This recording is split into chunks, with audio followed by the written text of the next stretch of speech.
زما ډیپټي کمشنر سمشه زه اول ما بل صفه خبره کړې ده چې زما بچي زما تورسرې زما خور مورو مطلب دا چې بې عزته کېږي او په ژړا جاړي او مطلب دا چې موږ کورونه بېدره شو نو زما په خدای قسم که ستا بچي ستا اولاد ستا خاندانونه نن عیاشي وکړي ستا بنګلې هم ماته معلوم دي ستاسو عیاشیان هم ماته معلوم دي په خدای یقین وکړه چې مطلب دا چې د خپل د ماشوم د بچي د زنانو حق مې ستا د غفلې ونه نه ورولو د نویستو نو زه به مې پوښتل نه یم انشاءالله. جمعیت علما اسلام چې کوم ناظم صاحب دی هغه مرکز ته راغلي د هغې سره به خبرې کوو چې آیا حادثه څنګه راغله او څومره کورونه چې کوم دی داسې ترې دي خراب شوي بسم الله الرحمن الرحیم. د ټول نه اول خو مونږ ستاسو د چینل او د ټول ټیم ډېره زیاته شکریه ادا کوو د خیبر د سیمې او چې تاسو د 400 نه راغلي او د سوات او د دې غریبو دردمندو سیلاب ځپلو متاثرینو اواز جوړېږي او مطلب خپل چینل د کیمرې په سترګه باندې د خیبر پښتونخوا مطلب هر ګوټ ته دا اواز رسوي. داسې راځي چې کله نه په 15 اگست باندې د سیلاب راغی سهار 8-9 بجې وي او دا مخکې سیلابونه راغلي 2010 کې 2022 کې خو دا داسې اچانک راغلی چې دې 10 منټه ټایم هم نه دی ورکړی. خلک په خپلو کورونو کې ماشومان سکولونو ته لاړو او یو چپه راغلی د اوبو بهاو ډېرو زیات و چې زما په خیال زمونږ د روډ او د پولونو او د خپل فاصله چې دی 30-40 فوټ هایټ دی او دا 30-40 فوټ هایټ په دې روډونو راختی دی. نو دا یو داسې خطرناک دردناک مقام و چې یقین په الله وکړه زه خو دا وایم چې الله ګټ رحم وکړي یو ګنټه نور دا باران شوی نو دا هر څه سره دا خلک پرې وړي په زرګاو خلک په مړو. دلته صورتحال دا دی چې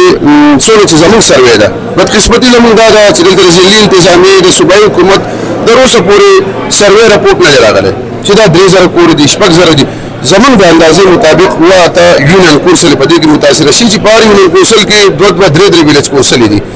موږ چې څومره سروې وکړه نو زما په خیال چې د 10,000 اباو کورونه په دې کې متاثره شي. اوس په یو کور کې یو خاندان چې تاسو ته پته ده چې 100 کسان پکې وي 50 پکې وي اوبه چې راغلي دي نو دا تقریبا 10-11 فوټ هایټ باندې دغه شي دي. دا غریبانان خلکو چې یو د چا چې 2 چته کور دویم چته د چا چې نو کوټې ته ختلې دي آیت کرسي به قرآن پاک تلاوت پې کوو توبه استغفار به وي او الله ته زنانو مطلب دا چې دا لاسونه پورته کوي دا ماشومان یو د جړا او دردناک مقام بس بیا الله رحم وکړي چې هغه باران ورو ودرېدو او بیا دا اوبه د نکاسۍ پروګرام زموږ ډېر خراب و. مسله دا ده دلته زمونږ چې کوم صوبایي حکومت دی تېر 14 کال نه هغو د بیوټیفیکیشن په نوم صرف په منګوره ښار کې 2 ارب 40 کروڑ روپۍ ویستې چې په هغې کې 100 کروڑ روپۍ لګېدلې او زما سره د هغې ریکارډ موجود دی او 2 ارب 20 کروڑ روپۍ هغوی په دې کې غبن وکړو په خپلو جیبونو کې کېښودې څه یې وکړو لښتې یې بل کړو د خپل چې کوم حدود و هغې راغونډ کړو د دې القي مقامي MPA او موجوده صوبایي وزیر هغه دا وایي چې ما خلکو له روډونه ورکړو نو د سرکار د پټوار په نظام کې د خپل ایریا چې دی دا 140 فوټه هغه په ځینې ځای کې هغه اوس 80 فوټو او 10 فوټو ته ما دا وایي دا څه چاینا خو نه سره بس جدید ټیکنالوژي د چې دا ته خپل سیم برابرې په یو دغه کې بیا بار دلته چې دا نقصان کېږي په دې ویلج کونسلو کې ملا بابا لاندې کس کې دا د دې MPA د لاسه کېږي د خپل تنکړی دی او د ده سره بیا د بدقسمتۍ خبره چې کله دا آفت راغی ایمرجنسي راله بیا زموږ دپاره نه د ریسکیو ټیمانو نه زموږ د سوات ډبل 1 ډبل 2 اخو اسیم نه اهله دی ګنډاپور ګاډي د سوات بولې دي په مرکزي چړۍ کوله چې هغه مرکز دی ولې تر اوسه پورې زموږ بدقسمتي دا بل پراته زموږ د TMA کارکردګي زیرو زموږ د ضلعي انتظامیې کارکردګي زیرو په دغه ورځ تاسو په الله یقین وکړئ چې زه یو ذمهوار سړی یم ما د ډیپټي کمشنر نمبر بار بیلوه نمبر بند مقامي AC نمبر بند تحصیلدار نمبر بند TMA بند د هرې محکمې د اریګیشن بند بیا چې راښکاره شو په 2 ورځو نو بیا چې کوم د مکان باغ مین روډ دی چې هلته TMA دی او مطلب دغه د هغې دپاره د واسا او د انتظامیې څه لږه ډېره مشندري واله ما ورته د خدای ظالمانو دلته محلو ته کوشي خلک تباه برباد شي اوبه وکړه اوس هم ولاړې دي 15 فوټه چې دلته خټه لرې راغله بس د پروټیسټیشن دپاره رالو او دغه یې وخو خو بله د بدقسمتۍ خبره اوس منیر اپت زده قرار شوی دی ډکلیر یې ګرځولی دی موږ دا منو منیر زموږ ورونه دي پښتانه دي مسلمانان دي د هغوی په دک درد کې موږ شریک یو خو هلته صرف شهادتونه زیات شوي دي 400 یا 500 تعداد کې خو هلته کورونه دونه نه دي متاثره شوي هلته صرف د پیر بابا بازار متاثر شي دلته زموږ د سټي کمرشل ایریا چې کوم غټي غټي پلازې وي د کپړو مارکیټونو د کروڑو روپو بل یو اجي صاحب راغی چې د 25 کروڑ روپو مال زما وړي دي داسې په یو موبایل دکان کې د کروڑو روپو مالونه زمونږه په ارباو کې دي ارباو نه زیات دي زه بدقسمتي زموږ سره زه د روزي اول نه دا پیغام ورکوم زما د ملک وزیر اعظم لاغون ګنا منیم تر ازي په هلي کتا برل سره وکړه تسوات تراکو نشوي دا خو په صوبه کې دریم نمبر صوبه ده دا ضلع ده پیښور مردان سواد بیا دریم نمبر دا آبادی په لیاز مو د کاروبار په لیاز مو یو ټوریزم علاقه ده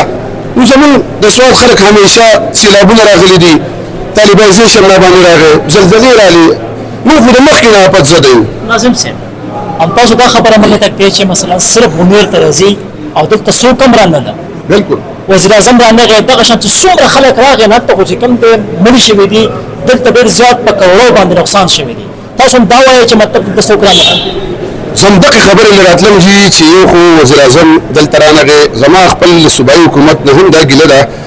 دلته سواد درېمه پیره ده درېم ډیلیور دی چې 8 MPs ورکوي 3 MNAs ورکوي مکمل منډیټ ورکوي کلین سویپ کوي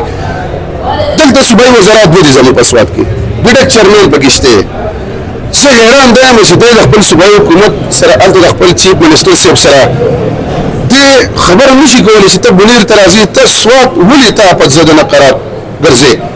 دا د دونه اهلي ده نه پوهېږم چې په دې کې د دوی څه د پروګرام دی دلته ښه زما وزیر اعلی راغی سواد سیرینا ته راغی یا خو موږ د دې ملک د شناختي کار زموږ د اسلامي جمهوریت پاکستان نه دی یا موږ مسلمانان نه یو پته نشته چې دې قوم خو دوی سره مینه کړې ده یا اوټ ورکړی یا دا مطلب دا دی چا په اوږو د دوی د چا لاسو په هغې خلکو په ایجنډه راغلي خو په هر حال منډیټ ورکړی نو چې د کور مشر په خپل بچي په خپل خاندان رحم ونه کړي نو د دې مقامي حکومت MNAs MPs دا د کور مشران دي دا د دوی بچي دي په کار ده چې دوی د دوی په دب درد کور دي زما وزیر اعلی راغی پټوسیشن یې وکړو ما په خیال په دې باندې لکه روپو په سواد سیرینا کې مطلب بلونه پاس کړي تللی دی بیا د روسه پورې موږ بار دا څنګه وو چې مال سواد آفت زده وګرځوه آفت زده چې دا وګرځول شي دې ته انټرنیشنل NGOs هم راشي د بهر ملکونو به هم دې ته فکر شي چې دا آفت زده وګرځول شي څنګه چې د بونیر حل دی زما د خپل سواد د عوامو هم دا ګیله ده چې زموږ د سواد خپل خلک لګي بونیر ته ځي او دا چنده وړي زه لږ مثال ورکوم مثال بونیر کې 1500 کورونه یا 1500 خاندانونه متاثر شوي دي خو هغو ته مختلف تنظیمونه مختلف NGOs صوبایي مرکزي ګورنمنټ او نور چې کوم داسې خلک ته چې د هغو هوښیار کېږي هغه یو په 100 چونده زیات تللی دي زموږ هلته چې موار مشر دی مفتي فضلي غفور صاحب هغه یو پیغام ورکړو چې د الله خاطر کې ماله فوډ پیکیجز او دا شیزونه مه رالېږئ ما ته د کیش ضرورت ته دې خلکو ډېر تاوان شوي دي زموږ خپل خلک چې هلته کې مطلب دا دی چې دا چل کوي نو دا درخواست کوو د خپل خیبر پښتونخوا د پښتنو نوم زما ډېره غټه ګیله ده زه بار دا وایم خصوصا ستاسو په چینل دا خبره پکې وچلوئ چې زما د خیبر پښتونخوا پښتنو زمونږ د پښتنو زمونږ د مسلمانانو خو داسې مثال دی لکه د یو بدن نو چې په بدن کې په ګوته باندې تکلیف وي هم ټول وجود محسوسوي او که په سر درد دی نو هم ټول وجود محسوسوي نو چې موږ پښتانه اسیم تباه برباد یو دا طالبانیزیشن حالات خرابولو دا شهادتونه روزانه نوي حالاتو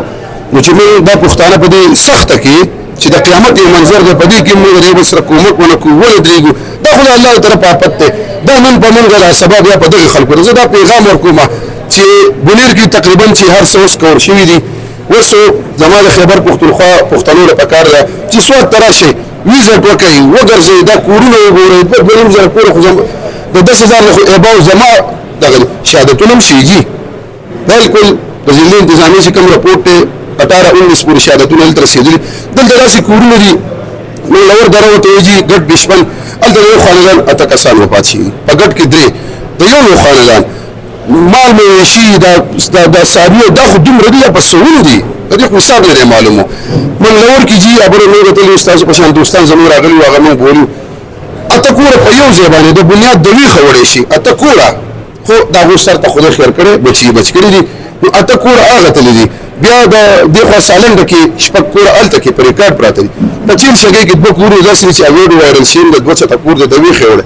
بیا ډیمیج شوي کورونه هغه زموږ په سوونه دي تاسو به ویزټ وکړئ زه په دې کې پلازې دوکانونه دا نه حسابوم ډیمیج شوي داسې دي چې یو کمره یې وړې ده دیوال یې غورځولی دی بل دا چې د خوراک ستاک د کور د استعمال یو سړی چې خپل کور ځانه برابروي هغه فیملی بچي او ښځه دا چې 100 کاله په دې لګي دا نن واشنګ ماشین واغستو نن مې فرج واغستو نن مې دا شی راوړو نن سوپره په دې 100 کاله زندګي عمر لګي هغه په لسو منټو کې لارو نو موږ دا وایو چې هغه خلکو خو یو عظیمه مرتبه حاصله کړه شهادت د هغوی په خاندانونو کې څوک پاتې وي او که یو کس دې پاتې نو هغه ستا په راشن څه کوي ته له بنګله جوړه کړې هغه په دې څه کوي خو زمونږ د سوات خلکو دا جړه دا اوس مستقل ده زمونږ د صفایي مهم روان دي تاسو نن ګورئ دا دینداره خلک دا علما چې خلکو وجړل چې بس دا د دې خلکو نه بغیر نه کېږي او دا نن د سوات او د منګور خلکو تسلیم کړه چې دا دینداره د مدارسو طلبا علما چې د کمې پورې به دې سیکولر خلکو پروپاګانډې کولې بدې ردې به یې دا هغه خلک دی چې نن د دوی په سخته کې ولاړ دي د دوی په دوک درد کې ولاړ دي اوبه خپلې څښي ډوډۍ خپله خوري او د هغې پورې نه راوځي مطلب دا چې ټول صفایي نه کړي او اخلاقي طور ګوره غلم نه دي ابل یو واقع تاسو کتلی 20 تولې سونا برآمد شوی دا عام سیکولر سړی دا بیت المال په جیب کې خو دا دوی د ماچسو د ډبې پورې چې کوم امانت مالک تاواله کوي د روزانه په بنیادو نو موږ دا درخواست کوو چې زموږ د قوم خو اوس موږ صفایي وکړي خو آیا چې دا خلک د ماچس ډبې نه دی پاتې شي کټ بستر نه دی پاتې شي دا خلک چې اوس واپس موږ خپل کورونو ته بیاو آیا دوی بدل ته څه کوي ماچس نشته کوډ پیکیجز نشته کټ نشته بستر نشته نو زه دا د کې پی کې پښتنو ته درخواست کوم چې دلته راشي ویزټ وکړي دوی د کور چې څومره روزمره اشیاء دي بالغ او کټو بستر موږ پیسې نه غواړو چې موږ واضح پیغام ورکړي موږ پیسې نه غواړو موږ راشي د دې خلکو چې دا ضرورت دا پوره کوي ځکه چې اوس په مطلب دا چې دوی د چولې غل پکاري د کټ بستر غل پکاري راشي په دې خلکو وګرځي د دوی په سر باندې لاس کې دی او زه د خپل ځلې انتظامیه او د صوبایي حکومت نه زه بالکل ناامید یم ما ته بېګا یو زموږ د باوسوف ذرایع نه ما ته یو راپورټ راغلی په هغې زموږ سروې روانه ده چې زما د سوات ډیپټي کمیشنر دا خبره کوي چې ما ته د ملک دننه د بهر چې څونه د خیبر پښتونخوا یا د نورو صوبو کوم انجیوز راځي یا مطلب دغه ادارې راځي کوم چې د کار خیر کارونه کوي نو په لنډه کې هغو ته پابندي ده او ډیپټي کمیشنر سره رابطه ظاهره خبره ده چې یو سړی د اربو روپو یو فاونډیشن چلوي چې اسوات انتظامیه سره رابطه کوي دا انتظامیه ډیپټي کمیشنر ورته وایي چې موږ دلته کې د راشن د فوډ پیکیجز د روزمره سامانو ضرورت نشته نو زه دې خپل ډیپټي کمیشنر لږه چې یو میسج والا ورکوم چې زما ډیپټي کمیشنر سم شه زه اول ما بل صفه خبره کړې ده چې زما بچي زما تورسره زما خور مورو مطلب دا چې بي عزت کیږي او په جړه جاړي او مطلب دا چې موږ کورونه بيدار شو نو زما په خدای قسم کې ستا بچي ستا اولاد ستا خاندان نه نن عیاشي وکي ستا بلې ما ته معلوم دي تاسو عیاشان ما ته معلوم دي په خدای یقین وکړه چې مطلب دا چې د خپل د ماشوم د بچی د زنانو حق مستا د غپیل مونږ نه روانو د نوښتو نو زه به پختل نه ان شاء الله زه دا په واضح پیغام در کوم خپل انتظامیه چې تاسو د صوبایي حکومت سره شریک یې پدې کې ځکه دغه نمائندگان چې نن راځي قوم ته راځي یقین تاسو وکړي چې دا قوم به عزت کوي په ګټو ویلي تاسو نن سروې وکړي وګرځي د پی ټی آی د ګورنمنت یو نمائنده هم تاسو ویلنه دا قوم نه پریږي ومنګه کوپر کړی دی موږ الله پاک موافق راکړي چې موږ تاسو کوم نه اهل خلق په ځان مسلط کړي نو دا د دوی سره وسولي مطلب دا چې دا سوات دغه د خیر چې کم خلق راځي نو هغه دلته نه پریږي زګره واضح پیغام ما ورکو بل زموږ بد قسمتي موږ خپل مدد اپ کې ته چې څومره صفایي شروع کړي زموږ بیا د ورو سیستم نشته یره دلته کې زما سره داینه نشته زما سره ایکسپیریټر نشته زما سره کریم نشته یستا خو صوبایي حکومت ته ماره د پیښور نه راوړه ماره د مردان نه راوړه ته مرکز ته تللی شي د خپل مفادو لپاره چړای کولی شي په مرکز د پاکستان آئین او قانون په لاس کې آلي او زموږ چې څونه ادارې دي په هغې باندې ته حمله کې تا په پی ټي وي حمله کړې ده تا په پارلیمنټ حمله کړې ده تا څه نافرماني کړې ده نو زه دا درخواست کوم چې نور د دې چلون نه قلار شي مهرباني وکړئ موږ ته داسې څیزونه پرووایډ کړئ چې اوس چې یو څو ډاینې او دا ایکسپیریټر راوستي دي نو دا ملبه چې جمع کړي نو بیا دې خورونو ته ولي نو 30 فوټ خور بیا بند دی دلته کې خدا حالات داسې دي موسمیات پرونه موږ د منور د باندې خپل غلط دی بیا چې خدای خیر بیا دي نو چې دا وبراشي نو دې پیر له خدای هر څه سره دا غوړي موږ وروړي نو زه دا واضح پیغام ورکوم چې خپل قبلي درست کړئ او که تاسو خپل قبلي درست نه کړئ او تاسو د خپل بدترین دا کوم دنا اهلي کردار چې تاسو ادا کوئ نو چې زما بچي زما تورسره زما ماشوم زما رور زما پښتون رورو هغه په جړه جاړي او د اسمان د سوري د لاندې د شپې د الله د اصلي بغیر دا هیڅ نشته په جماعتونو کې شپې کوي نو زما غره واضح پیغام دی چې تاسو بنانم بیا په بنگلو کې او د ایسی په کمرو کې او د ایسی په ګاډو کې ان شاء الله تعالی چې آرام ونه کوي او چې دا هر څه سلام دله ان شاء الله چې بیا قوم مشتعل شو د دې زموار به بیا دا ځلې انتظامیه که بیا تاسو په بنگلو مونږ درځو که په دفتر درځو بیا به زمونږ ردی ګیله نه کوي